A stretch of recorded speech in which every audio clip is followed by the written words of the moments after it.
If a tree falls in the forest and nobody hears, did it happen? It's one of the paradoxes in philosophy, and there's a lot of different theories.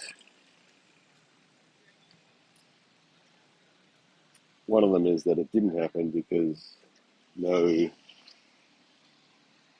human consciousness was there to interpret it through the ears, the sound wave.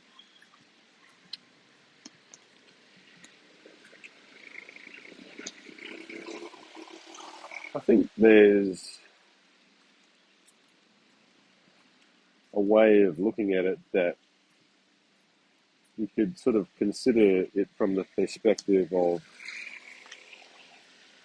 for something to happen, consciousness needs to observe it. But what is consciousness?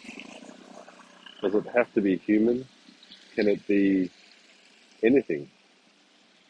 There's so many life forms and energies that are out there in the universe that perhaps we're not aware of. So when we say it has to be observed from the position of consciousness, perhaps that's more apt than saying observed from the position of, you know, someone hearing it. And it presupposes that people need to have existed before consciousness manifests. So, kind of silly, really, isn't it, to say that for something to happen, people need to have observed it. It possibly is more apt to say something will happen when it's manifested by consciousness.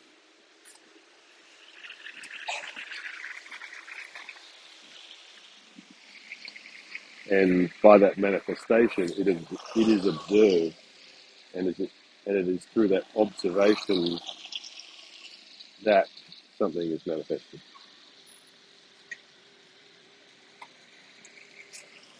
So I think that's probably a more